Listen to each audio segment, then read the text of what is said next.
Alejandro Magno es uno de los personajes más célebres de toda la historia. Sus impresionantes campañas militares, su ambicioso proyecto político, incluso la polémica causa de su muerte son hechos de sobra conocidos por la mayoría del público. Sin embargo, lo que ocurrió en Asia después de la muerte de Alejandro Magno no es tan conocido por el público en general.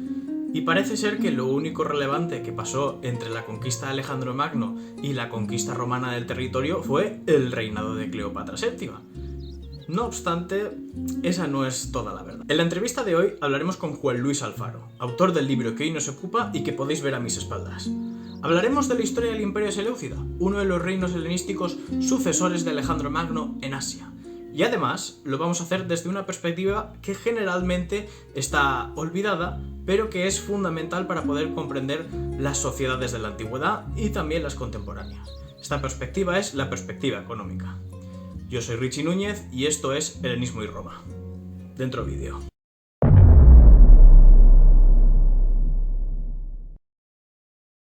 Muy buenas a todos, amigos del mundo antiguo. Yo soy Ricardo Núñez, administrador de la página de Helenismo y Roma, y hoy estamos con Juan Luis Alfaro, graduado en Derecho y IADE por la Universidad de Navarra, opositor a la carrera diplomática española y autor del libro que hoy nos tiene aquí ocupados, que es El nivel de vida en el Imperio Seleucida, un estudio cuantitativo, que bueno, lo tenéis aquí los dos en pantalla, cada uno tiene su ejemplar.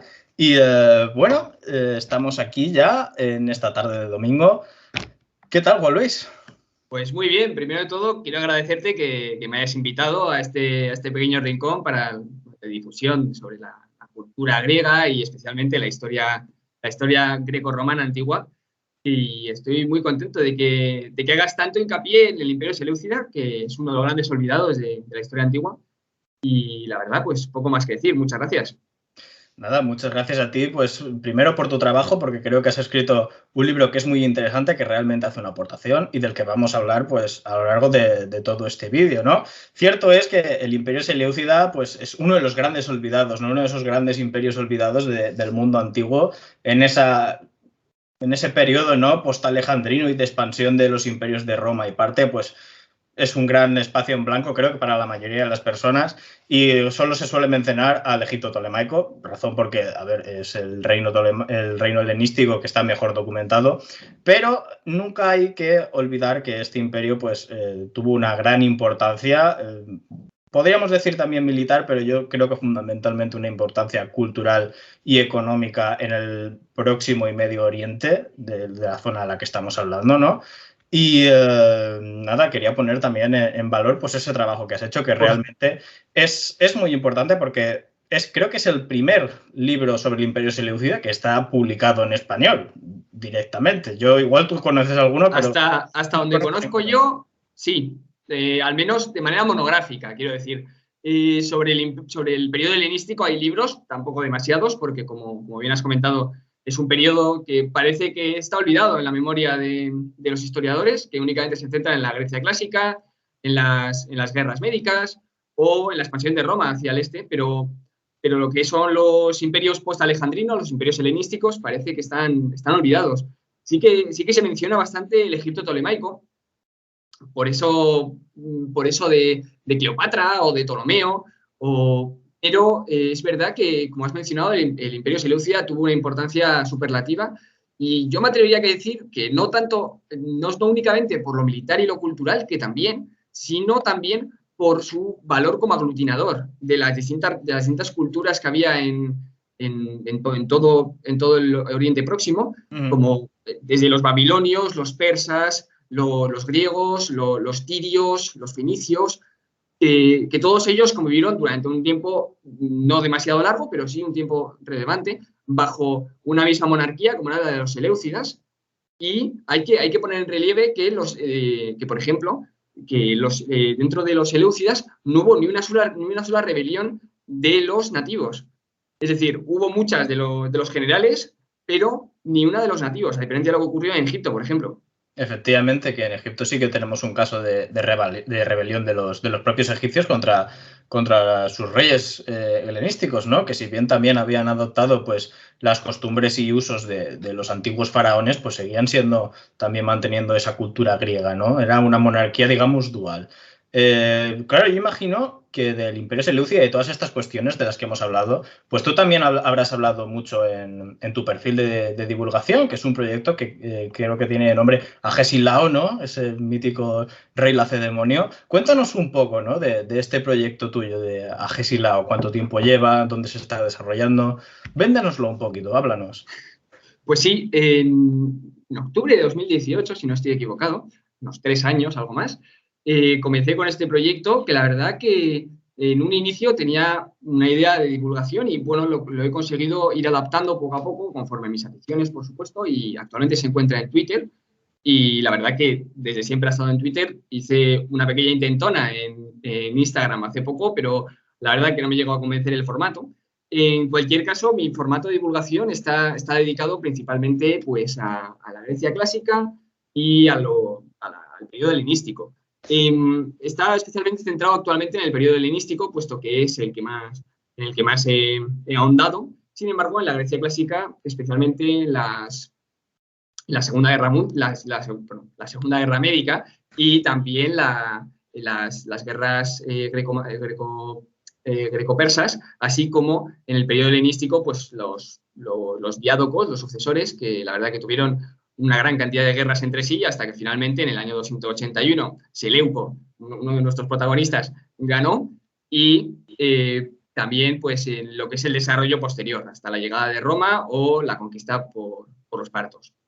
Así que sí, principalmente estoy centrado en eso. Los temas que suelo tratar pues, suelen ser muy variados, desde aspectos militares, batallas, hasta también avances técnicos o científicos bastante relevantes, como fue el caso de Arquímedes de Siracusa o de Pitágoras, del cual tengo pensado escribir dentro de poco. Y todo eso en 240 caracteres, ya no sé.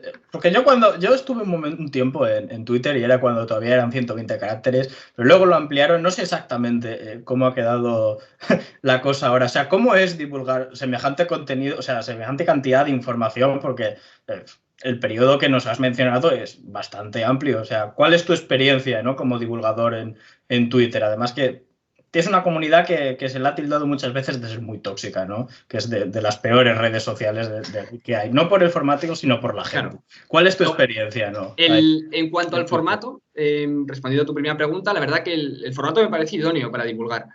En el sentido de que hay muchísima gente, no sé los números exactamente, pero bueno, tampoco se queda atrás con respecto a Instagram en cuanto a número de personas que lo utilizan. Y asimismo me parece que es una red social enfocada a la escritura, ¿no? Y a mí me parece que una de las mejores formas de divulgar es escribiendo. De todos modos, actualmente el número de caracteres, la verdad que no lo sé, me suena que son 240, aunque tampoco puedo poner la mano en el juego por ello.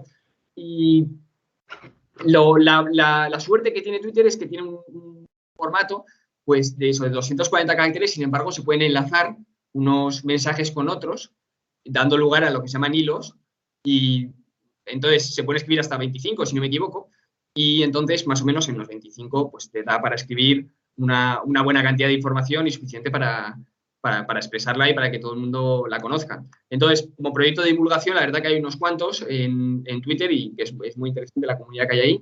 Y enlazando esto con la segunda pregunta, sinceramente, a mí me parece que sí, es una red social bastante tóxica. Es decir, si te metes en jardines que no tienes que meterte, puede ser muy tóxica. Sin embargo, yo, desde el momento en que empecé la cuenta de divulgación, tuve muy claro la finalidad de la misma, que era divulgar la historia antigua. Entonces, yo he pretendido, y creo que lo he conseguido hasta el momento, únicamente hablar de historia antigua o de asuntos relacionados con la cultura griega en general. Sin embargo, claro, conozco otras cuentas que han compaginado eso con otros asuntos y sí que puede haber mayores problemas en ese sentido. Pero bueno, cada uno tiene sus gustos en ese sentido. No, sí que es cierto pues que la mejor forma de divulgar al final historia es escribiendo, tanto así que has escrito un libro. Sí. Y bueno, claro, yo imagino, no sé si este proyecto tuyo del libro habrá salido de Twitter, de tus propias investigaciones allá. ¿Cuál es el origen, ¿no? de este libro, ¿no? Que es este que vemos aquí, El nivel de vida en el Imperio Seleucida, un estudio cuantitativo. Cuéntanos un poco, ¿no? De qué es lo que te llevó a escribir este libro. O a escribir un libro, para ser un poco más Bueno, yo abstracto. siempre he tenido mucho afán por leer y luego también por escribir. Eh, Siempre he tenido en mente escribir una novela, pero ya cuando me hice un poco más mayor, pues vi que el formato no ficción, lo que es el ensayo, no únicamente histórico, sino en general, me pareció un formato muy interesante para expresar las ideas, la verdad. Y entonces, es verdad que esta idea siempre me rondaba por mi cabeza, sin embargo, no fue hasta cuarto de carrera. Mi carrera es un doble grado, entonces, bueno, era un doble grado, entonces eran 6 años. Y entonces en cuarto de carrera tuve una asignatura que es Historia Económica, que la verdad que me encantó. Es verdad que no tocamos nada de historia antigua, únicamente fue de las finales de la Edad Media hasta la Revolución Industrial prácticamente. Pero bueno, aún así, ahí me calaron las ideas, me caló el gusto que me estaba dando pues, la historia económica en general, ver cómo la economía influencia pues, un poco las decisiones de los individuos y las decisiones de los estados en general. Eh, entonces, yo vi eso, me gustó y entonces fui a hablar con el profesor para hacer el trabajo fin de grado sobre un asunto relacionado con la historia económica. Pero yo tenía claro que, bueno, él estaba enfocado en historia moderna, ¿no? Pero yo tenía claro que yo quería escribir sobre historia antigua, que era lo que me gustaba. Y entonces, es verdad que había leído ya el libro de Apergis sobre las finanzas reales del Imperio Seleucida, y era un libro que me había tocado bien dentro, porque era un libro que era sobre historia económica y sobre el Imperio Seleucida, que siempre me habían gustado. Entonces, se lo comenté al profesor, el profesor muy abierto, y desde entonces ahí empezó. La idea que tuve desde el primer momento del trabajo fin de grado era escribir un libro. Además del trabajo fin de grado, por supuesto, escribirlo como una obra. Entonces, dediqué eso desde principios de 2019 hasta finales de 2021 prácticamente, a escribirlo, reescribirlo, hacer todas las gráficas que hay, que bueno, si eso ya hablaremos después de ellas, pero me llevaron un buen tiempo. Y básicamente a recopilar datos y todo. Entonces, la verdad que estoy muy contento de haber podido escribir algo así, porque me parece que es un tema al cual no se le ha prestado mucha atención en general, y en el caso del Imperio Seleucida, por supuesto que apenas. Sí, realmente yo también aquí quería hacer un inciso, porque tú abordas el Imperio Seleucida desde una perspectiva que generalmente a los que somos graduados en historia y a los que son historiadores a secas en general, les da bastante, como parece que no sé, como que no les acaba de entusiasmar y acaban huyendo, que es el campo de la historia, que es la historia económica, que generalmente es como, esto es muy denso, esto además no tiene demasiado interés para nosotros. Siempre en casi todos los libros de historia, en general, se suele haber un apartado que suele ser de los últimos, del párrafo, que es apartado de economía. Sí. Y bueno, suelen ser 20 páginas, pero realmente es un apartado muy importante que realmente nos desarrolla mucho, nos habla mucho de historia social, Claro. de historia económica, que son los datos y demás. Así que, bueno, yo lo que he visto, creo que con perdona, sí, disculpa. Sí, yo lo que he visto es que justo lo que comentas, o sea, das en el clavo en ese sentido, porque o bien hay los historiadores que se dedican a la parte económica, pero bueno, sin tocar demasiado los números, un poco en general, o bien están los otros, que supongo que son economistas o gente más ducha en el tema económico, que abordan los datos y hacen, pues eso, estudios econométricos o cosas muy complicadas que sí, que yo las he dado en la carrera, pero bueno, que tampoco me apetecía entrar tan en detalle. Y yo lo que he intentado ha sido algo intermedio, juntar lo cuantitativo con lo cualitativo, no hacer lo cuantitativo especialmente complicado, ni entrar en cálculos demasiado precisos, sino únicamente pues, presentar los datos de carácter general e incidir cualitativamente sobre ellos. Entonces yo creo que yo he intentado hacer un puente entre esas dos comunidades de historiadores económicos que están o bien que apenas tocan los datos o que, en mi opinión, los tocan demasiado. Sí, yo creo que en ese sentido has tenido éxito, ¿no? Porque realmente el resultado ha sido un libro que es ameno de leer y que no solo es ameno de leer, sino que creo que es accesible para todos los públicos.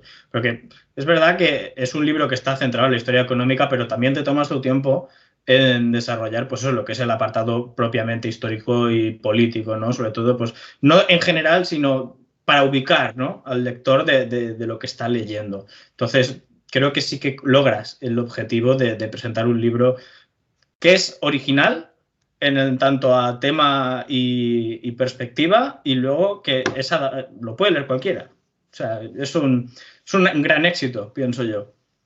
Imagino que eso es igual también uno de No, tus esa era objetivos, ¿no? mi finalidad precisamente, era hacer algo de carácter, bueno, escribir algo de carácter técnico, pero accesible a la mayor parte de los públicos. Es decir, está dirigido a gente que tenga interés en el tema, por supuesto, pero no únicamente a aquellos pues, doctorandos o propiamente pues, graduados en historia, sino también a aquellas personas que estén interesadas pues, en la Grecia antigua y especialmente pues, en Alejandro Magno y sus sucesores.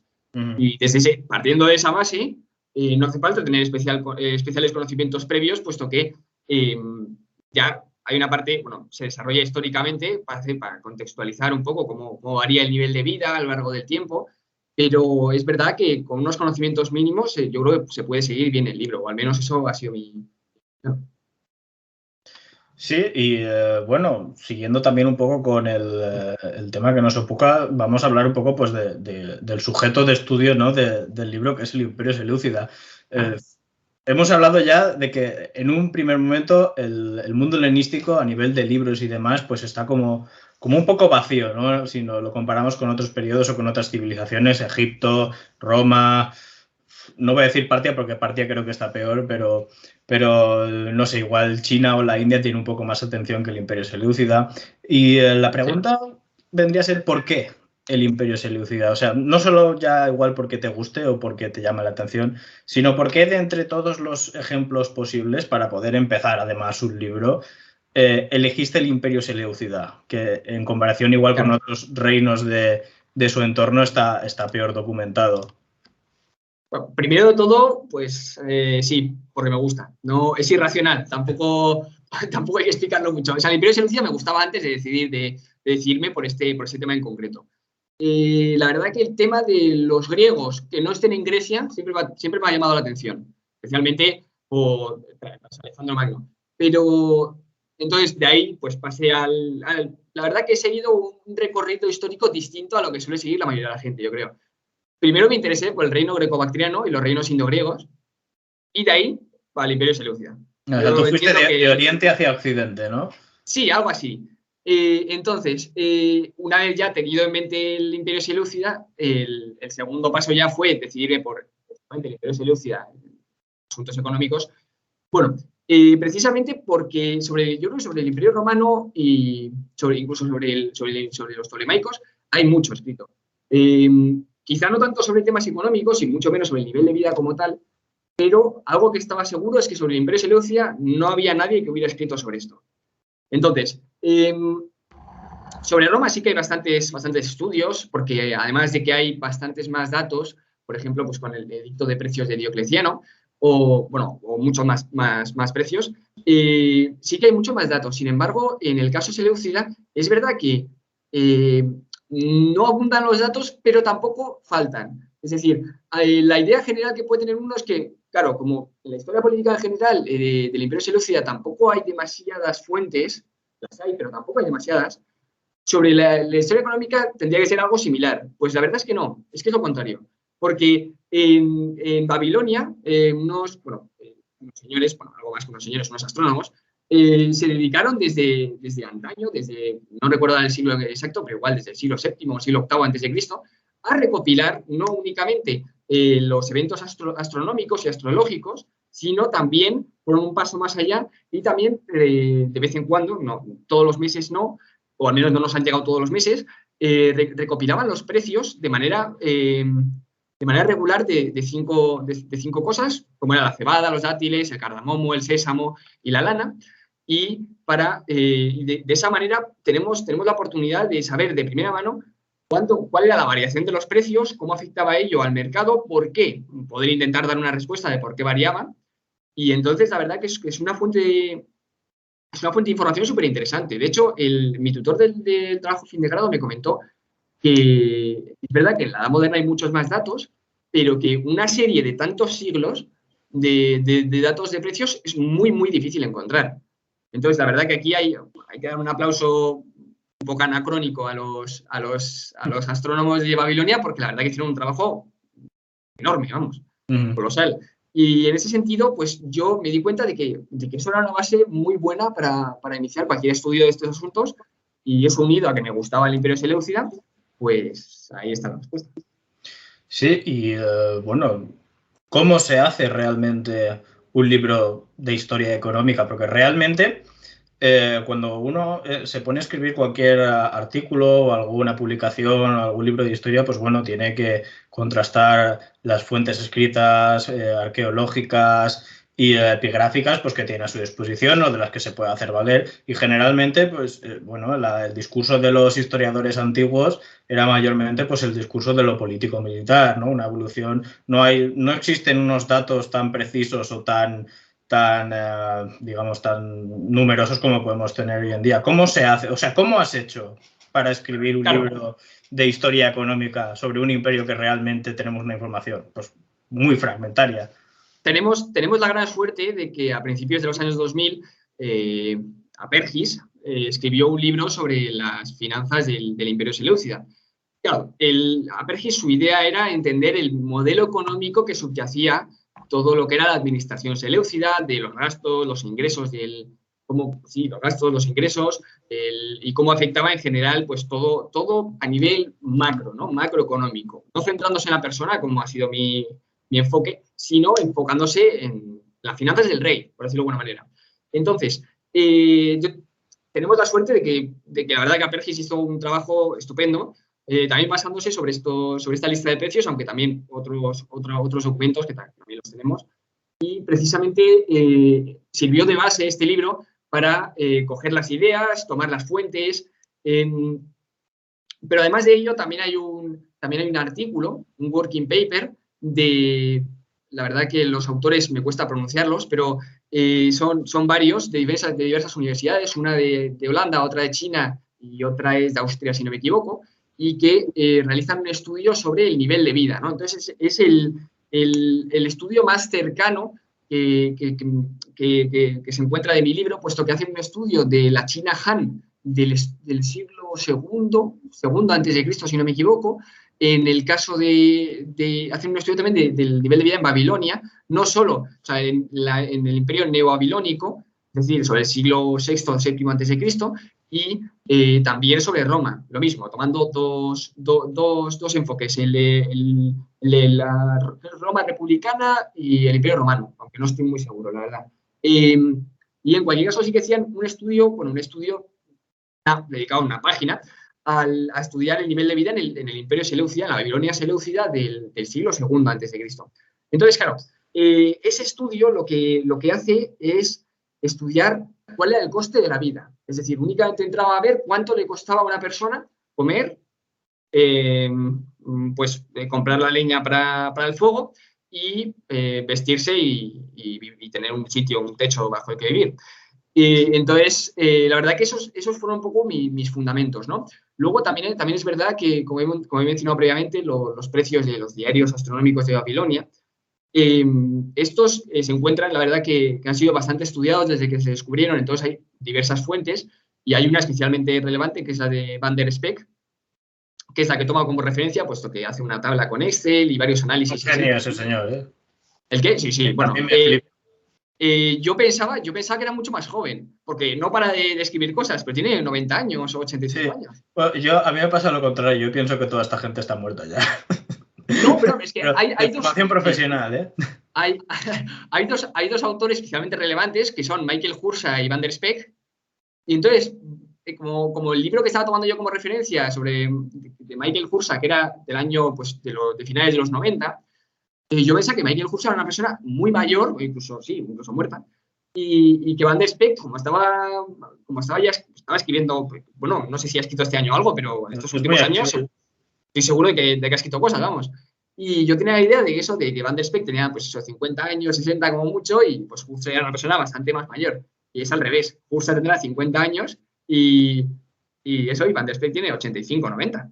Sí, sí, es increíble, ¿eh? Pero además, el mundo de los académicos de la historia, la verdad es que siempre te sorprende. Yo quería también volver un poco, recogiendo un poco el hilo, ¿no? Hemos hablado, pues eso, de la historia económica, de cómo, en base a qué has calculado, pues, el nivel de vida en el Imperio Seleucida y pues eso, el precio de algunos bienes esenciales. Por ejemplo, has mencionado la madera, o también en el libro comentas el precio de los dátiles, ¿no? Que bueno, que es una cosa que le puede decir, bueno, ¿cómo es posible que esto se calcule? Y es que realmente rompiendo una lanza, ¿no? Por la historia económica, que no es realmente una historia de los numeritos, ¿no? De matemáticas. El libro nos habla realmente de aquellas personas, ¿no? Que vivían en el Imperio Seleucida, y dejamos un poco el tema de los reyes y de los soldaditos, aunque sí que haces un apartado de historia militar dedicado al ejército. Eso lo dejamos un poco aparte para darle un poco más de espacio a toda esta gente que no sale nunca en los libros de historia,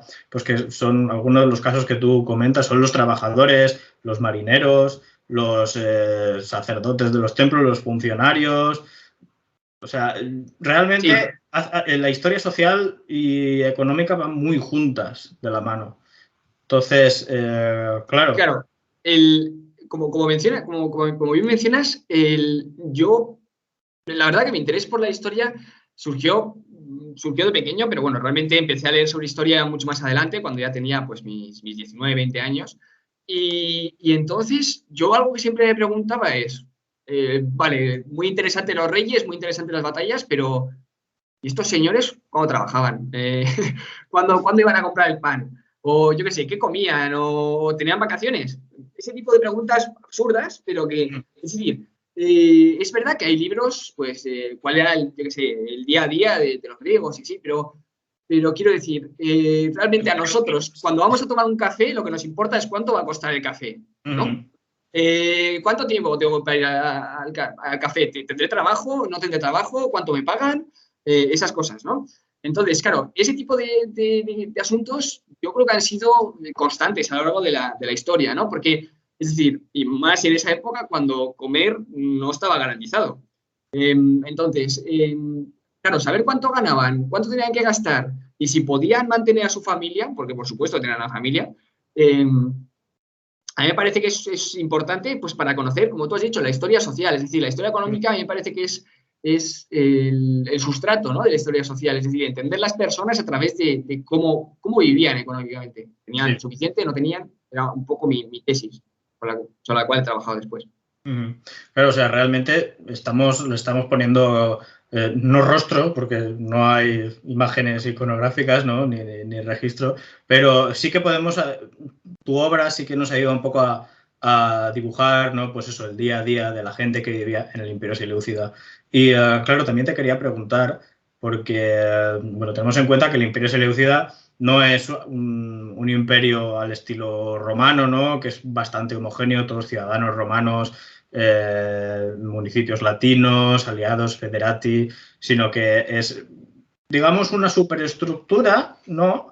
Que une un montón de diversas sociedades, ¿no? Si tenemos en cuenta que el Imperio Seleucida en su máxima extensión pues, podía llegar desde Tracia hasta Bactria, ¿no? Y ahí en medio de todo eso pues había una gran cantidad de pueblos, no los vamos a enumerar, yo no sé cuántos son, pero solo en Mesopotamia podemos enumerar a bastantes. Entonces, claro, en tu libro, digamos que coges las referencias más históricas de los diarios astronómicos de Babilonia, y luego también tomas como referencia para el pago de los amigos y los funcionarios de la Casa Real, para hacer un poco pues esta visión general, ¿no? Entonces yo te quería preguntar, bueno, dos cosas, ¿no? Si realmente podemos hablar de una sociedad seleucida en base a los precios y demás, o si estamos hablando de realmente la economía de la Casa Real. ¿Qué es el Imperio Seleucida? Esa es la pregunta. ¿Qué es el Imperio Seleucida? Y bueno, luego, en base a los datos estos de los diarios astronómicos, ¿eso se podía aplicar al resto del imperio o se aplicaba a un área concreta? O sea, ¿vale lo de los diarios astronómicos de Babilonia en Siria, por ejemplo? Pues es una buena pregunta, la verdad, y es difícil de responderla, porque si algo se ve si algo es constante en la historia antigua, es que el poder central era menos fuerte de lo que realmente tendemos a pensar. Es decir, generalmente, a pesar de encontrarse todos bajo un mismo imperio, como sería el Imperio Seleucia y posteriormente el Imperio Parto, porque más o menos compartieron las mismas, no todas, pero los mismos territorios, por lo general las personas tampoco les cambiaba tanto la vida, ¿no? Entonces, el estar bajo unos o bajo otros, porque en el fondo el estar en una tribu o el estar en una ciudad concreta, por lo general seguía siendo lo mismo. Se solían cambiar las cosas, pero no demasiado. O iban poco a poco. Los cambios eran mucho más lentos. De todos modos, la suerte o la desgracia de Babilonia es que era un sistema económico cerrado, ¿no? Lo menciona Bursa en su libro, que hace un estudio, la verdad que magnífico, sobre la economía del primer milenio antes de Cristo de Babilonia. La verdad que es un libro de 1000 páginas, no pequeño. Y en las primeras páginas, en la introducción, recuerdo haber leído que menciona que Babilonia es un gran ejemplo porque realmente es un sistema cerrado. Entonces, eso es algo bueno porque realmente el sistema de Babilonia es como un termómetro que te indica cómo va todo lo demás, pero es difícil de extrapolar o de saber exactamente si es igual en todos los sitios. Sin embargo, sí que he dado una idea general, porque si en Babilonia, que en buena parte del tiempo, o al menos en la época de Alejandro, hubo ciertos conatos de que fuera la capital, de hecho ahí murió Alejandro, y posteriormente o los primeros años del Imperio Seleucida fue la capital, junto con Seleucia Tigris, la verdad que sí que indica, o sea, no es una región sin peso. Entonces, aunque es verdad que posteriormente los seleucidas, o al menos la corte seleucia, pasaría a las 4 nuevas polis, ¿no? Sobre todo a Antioquía, donde estaría la corte, pero realmente Babilonia no dejó de tener importancia. Realmente la importancia de Babilonia fue muy elevada. En cualquier caso, yo entiendo que sí que sirve al menos como indicador. Por supuesto, aquí no podemos estar hablando de que los datos vayan a ser los mismos, porque ni siquiera compartirían ni la misma cultura, ni probablemente la misma religión, ni ningún asunto relacionado. Entonces, claro, es difícil mencionarlo porque, por ejemplo, la dieta de Babilonia es muy específica, como menciona en el libro, debido a los grandes cultivos durante años y años y milenios en la época entre el Tigris y el Éufrates, que eran muy, muy fértiles al principio, pero luego fueron perdiendo fertilidad debido a la sobrecultivación que hubo ahí. La dieta se especificó mucho, que fueron eso, cebada, dátiles, los que se mencionan, vamos.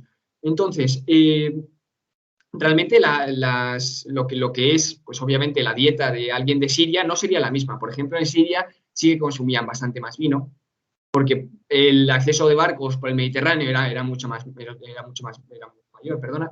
En el caso de Babilonia, pues sí que hacían unas cervezas pues, con cebada y hacían cervezas con dátiles incluso. No sé cómo sabría eso, pero bueno, no sé si me atrevería a probarlo. Es una buena oportunidad de negocio, ¿eh? La verdad que yo los dátiles los conocí de esto, o sea, sabía que existían, pero empecé a tomarlos y me gustan mucho ahora, así que me siento un poco más seleucida, entonces. Voy a probar esto, que es sobre lo que escribo.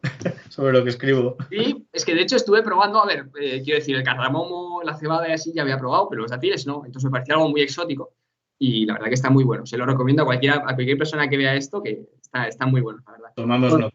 Volviendo al tema, la verdad es que me parece que Babilonia puede ser tomado como un gran ejemplo, porque hay un aceptable número de datos, al menos, y también, quiero decir, la sociedad estaba bastante bien organizada y era un centro político de los seleucidas también. Al principio era principal y posteriormente ya más regional, pero de todos modos seguía siendo muy relevante. Sí. Ahí también hay un debate que, bueno, igual si lo planteamos aquí, la entrevista que estamos ahora desarrollando se nos dispara hasta el infinito. Y es que, Seleucia del Tigris la mencionan siempre como la ciudad real, ¿no? Y es como la nueva capital que fundan después los Seleucidas, o sea, Babilonia, lo has mencionado tú, que da poder regional, pero siempre que se menciona a los herederos, a los que después van a ser reyes del Imperio Seleucida, no están en Seleucia del Tigris, sino que están en Babilonia. Y eso... Sí.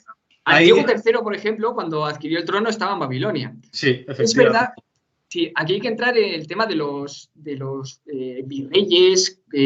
Por ejemplo, cuando, bueno, no recuerdo hasta qué rey fue, no sé si fue Antíoco IV o Antíoco III, generalmente los reyes, como fue el caso de Seleuco, el más conocido, Seleuco I, el fundador de la dinastía, puso a su hijo, de Antíoco I, en el este, como sátrapa, por decirlo de alguna manera, no sátrapa, sino virrey de todas las satrapías orientales, es decir, de Babilonia hacia el este, para controlar y mantener un poco el yugo en esas zonas que si no se debilitaba, lo más seguro es que las perdieran, como ocurrió posteriormente. Entonces, yo, por lo que tengo entendido, es que estos virreyes solían estar moviéndose, pero generalmente se suelen encontrar bien en Ecbatana, que era la capital de Media, que era muy importante y fue, si no me equivoco, una de las capitales persas, también en Babilonia y también en Seleucia Tigris. En lo que comentas, Babilonia tenía una importancia capital en los asuntos religiosos. De hecho,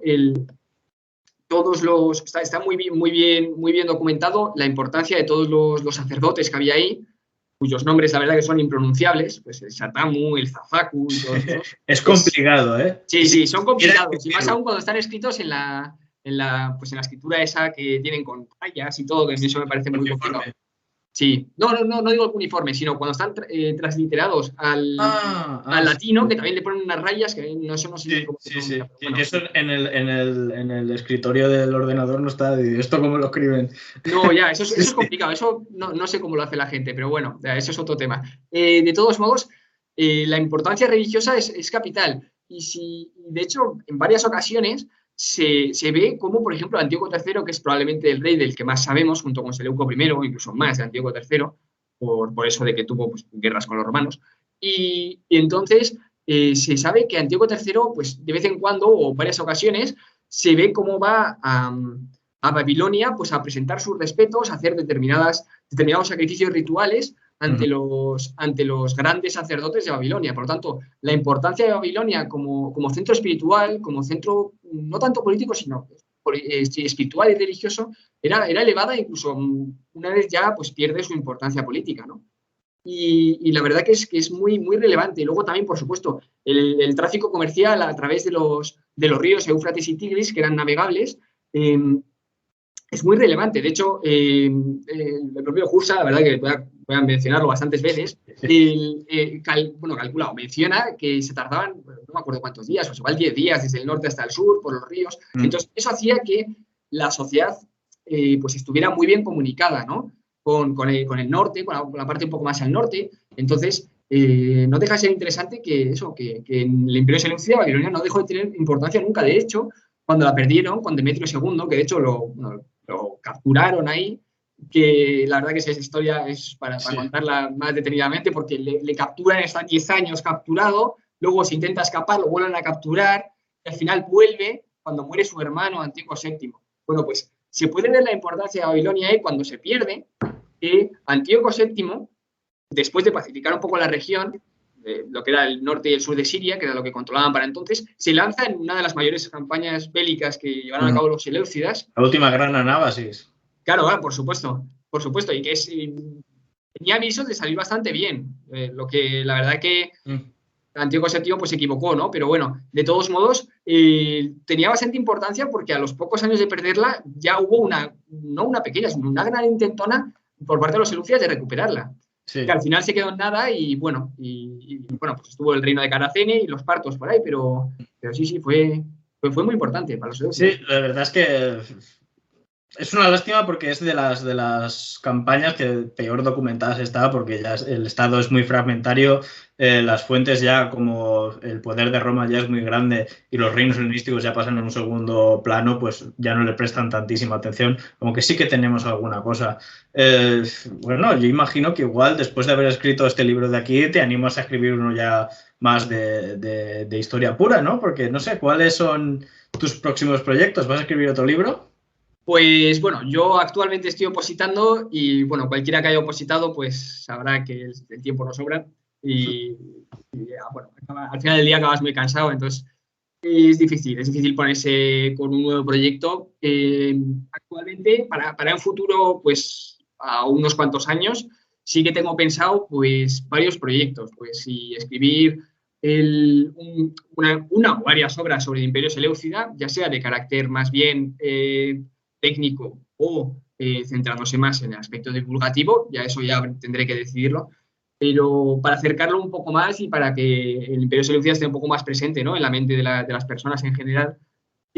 A mí la verdad que me parece que es uno de los imperios más relevantes, no más relevantes, sino más interesantes, puesto que su relevancia, pues sí, fue importante probablemente del siglo pues, IV, finales del siglo IV, principios del siglo III, pero ya posteriormente tras la derrota, bueno, tras la derrota de Antíoco frente a Roma, en Magnesia, pierde bastante importancia, bastante influencia en cuanto al resto del Mediterráneo, pero la verdad es que yo sí, me gustaría centrarme más en los Seleucidas, pero también tengo muchas ganas de seguir investigando, porque eso ya lo dejé hace tiempo, sobre los grecobactrianos y los indogriegos. La verdad que me parecen, bueno, por supuesto que muchísimo menos conocido que los Seleucidas, si cabe, y muy interesante, la verdad, porque hubo una fusión de culturas, que tampoco vamos a entrar aquí, pues si Menandro I fue budista, bueno, todo eso, pero... En ese caso yo te recomiendo también el perfil de un amigo, bueno, a ti y a todos los que nos están viendo o que están viendo la entrevista, es el perfil de Lenismanía, que es un compañero mío también, divulgador,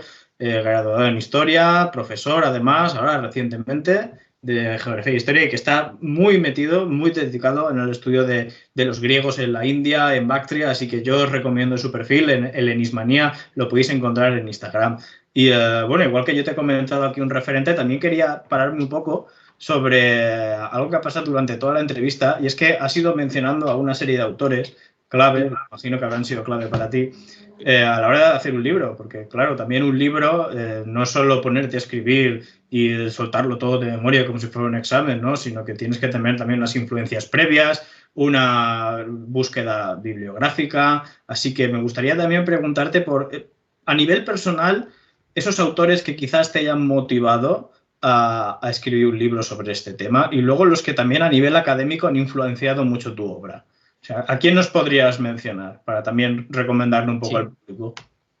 Pues la verdad es que en ambos aspectos, un autor que me parece bastante bueno en todo lo que se refiere a los Seleucidas en general es Granger, John D. Granger, John D. Granger, que tiene tres obras dedicadas al Imperio Seleucida, que es verdad que hay ciertas críticas, sobre todo en la parte final, que es bastante complicada y ahí podemos aceptar todos que es imposible describir algo al 100% exacto, pero en general son unas obras que me han parecido muy reveladoras porque sistematiza o pone todo en conjunto el Imperio Seleucida desde su inicio hasta su final en tres obras que tampoco son especialmente gordas, la verdad. Estaban escritos de manera tampoco divulgativa, pero de manera amena, al menos, y se pueden seguir bien. Y es verdad que igual hay partes que se centran un poco más en la numismática, que es más complicado de seguir o más farragoso, pero bueno, quiero decir, explica todos los eventos, todas las luchas de poder, todos los intentos de usurpación, incluso las usurpaciones también, por supuesto, que hubo muchísimas, y si no las sigues en un hilo, es difícil seguirlas, porque, bueno, por mil cosas, obviamente, porque cada uno pues decía ser hijo de y pretendía tener legitimidad por otras cosas. Y por supuesto, si no tienes a alguien o una obra que te los enumere de manera rectilínea y que te lo explique todo bien, es complicado de acercarse a un imperio como este que salvo como uno de esos enemigos que tuvo Roma a sus inicios, tampoco se suele hablar mucho más. Entonces, a mí me parece que las tres obras de Granger son muy buenas sí, y... Yo reconozco que es un autor que lo tengo todavía pendiente, sobre todo esta trilogía que tú mencionas, que siempre me salen en el recomendados, ¿no? de la lista de Amazon, ¿no? Porque está ahí, trilogía, se suele comprar junto. Sí. Estos 3 libros, pero claro, yo, como muchos, bueno, como a cualquier persona que le guste la historia, tiene ese síndrome, ¿no? De comprar más libros de los que puede leer. Así que Sí, tengo yo también tengo eso. pendientes Sí. y yo lo voy dejando, pero vamos, que sí, que yo también lo tengo Es muy bueno. pendiente.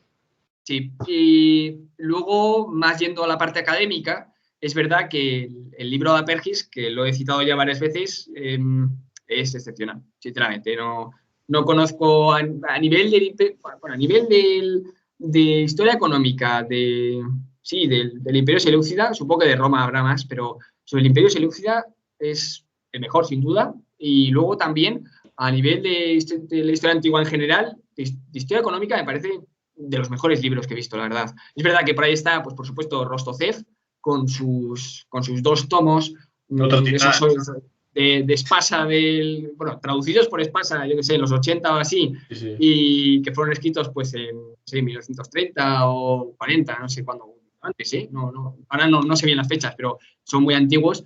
Y aunque sí, señor, por supuesto, es un referente y todo, pero a mí me parece que el libro de Apergis es excepcional. Es fácil de leer, hay partes que son complicadas, por supuesto, y a mí me parece que hace algo que quizá pase desapercibido, pero que me parece muy relevante. Y es que todas las fuentes que utiliza va a la fuente original en griego antiguo y la traduce. Y de ahí saca sus conclusiones. O sea, que hace incluso un esfuerzo mayor, si no es suficiente el esfuerzo hecho para sacar todos los datos, que no es fácil, sino que incluso va a todos los decretos, que hay algunas estelas de piedra, que hay algunos decretos de los Seleucidas, muy pocos, la verdad, pero que hay algunos y que pone, pues, yo qué sé, pues se cedió aquí un lote de tierra de no sé cuántas hectáreas y tal, pues eso lo traduce él mismo, a pesar de que haya traducciones, lo traduce él mismo, y de ahí pues saca sus conclusiones. Entonces eso me parece aún más encomiable, si cabe. Sí, eso no es solo una muestra de buena metodología, sino que es además erudición, ¿eh? No, por supuesto, por supuesto. O sea, este hombre, la verdad que no he sabido más de él, no sé nada, porque de hecho hay un tal Apergis, que es un gran músico, o era un gran músico griego. Entonces, siempre que busco a Apergis me sale ese señor. Entonces, tampoco he podido saber más de este hombre, pero la verdad que es que, sinceramente, esa obra es magnífica. Magnífica. Sí, bueno, yo creo que también después de haber escrito un libro así, uno se merece unos cuantos años de descanso. Sí, la verdad que sí. Cualquiera que haya hecho un grado universitario o haya hecho un máster ha tenido que redactar un trabajo final de grado de máster, y eso, aunque sean 30 páginas, 60 páginas, se siente a cada párrafo. Es muy complicado. Sí. Imagino que escribir un libro de tales proporciones, además con una metodología ya propia de un historiador profesional, es realmente complicado. Creo que la obra de Apergis es del año 2005, estamos en 2022. Yo tampoco es verdad, es cierto que yo no lo tengo ahí en la web, no tengo notificaciones cada vez que publica algo, pero vaya, que estaría más que merecido, ¿no? Un descanso. Totalmente, sí, no. La verdad que esos han sido pues mis obras clave, ¿no? En ese sentido. Por supuesto, a ver, yo quiero decir, hay 1000 obras sobre los griegos y sobre Alejandro. A mí Alejandro Magno también me interesa mucho. Y una de las primeras obras que leí sobre Alejandro Magno, por si alguien se está iniciando en esto y que la verdad que me parece muy buena, es la de Robin Lane Fox, que creo que es Alejandro el Magno, el conquistador del mundo o algo así. Y me parece que es una obra divulgativa sobre la figura de Alejandro en general, divulgativa, pero me parece muy exhaustiva, muy buena. Me parece que es muy buena y me parece que acerca muy bien lo que es la figura de Alejandro, que es probablemente una de las figuras más épicas de toda la historia, y de la historia antigua en concreto, pero toda la historia. Y la verdad que si alguien tiene interés, se la recomiendo encarecidamente, vamos. Y sí, o sea, yo la verdad que no he sido mucho de leer divulgación, la verdad. Yo empecé, sí, con un poco de divulgación, pues eso, con Robin Leigh Fox o algunos libros parecidos. Luego ya me metí directo con el tema académico, así que...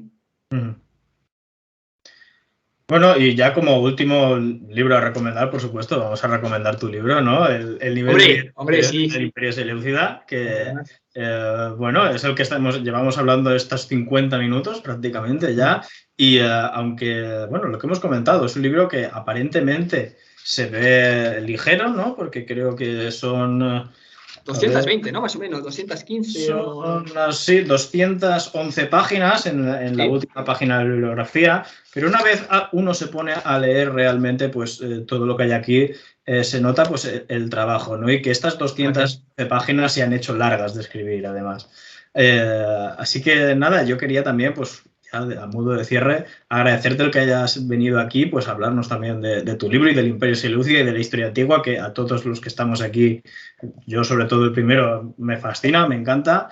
Y nada, yo recomendar también a toda la gente que nos está viendo, pues que se animen a echarle un ojo al libro, que está disponible en Amazon, si no me equivoco.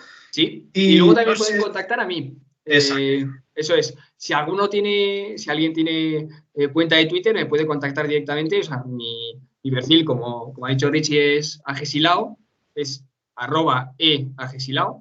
Y entonces me podéis contactar por ahí. Si no, también podéis comprarlo por Amazon, la Casa del Libro, y si no me equivoco, está también en algún sitio más, pero bueno. El tema es que sí, están en esos 3 sitios. De todos modos, lo dicho, muchísimas gracias por brindarme a mí también este espacio para poder, pues no solo compartir mi libro, sino también poder hablar un poquito sobre el Imperio Seleucida, sobre la historia antigua, que a mí es algo que me apasiona personalmente, y muchísimas gracias, la verdad. Nada, Juan Luis, muchas gracias a ti y ya sabéis, ahora en unas semanas o quizás estaremos en mi Instagram, en el mismo y Roma, haremos un directo también, un poco para hablar sobre lo que ha pasado, ¿no?, aquí en esta entrevista, una vez se publique esto en YouTube. Y además, ya os adelanto que vamos a hacer un sorteo, ¿no?, de uno de los ejemplares, ¿no?, de este libro de El nivel de vida en el Imperio Seleucida. Así que os recomiendo que estéis atentos a mi red social en Instagram, porque vamos a publicar el sorteo de un ejemplar de este libro de El nivel de vida en el Imperio Seleucida. Acabamos así, vamos a despedir ya esta entrevista, que espero que a nadie se la haya hecho bola, a mí me ha parecido muy interesante. Y nada, Juan Luis, muchas gracias por asistir y nos vemos pronto. Sí, muchas gracias. Hasta luego.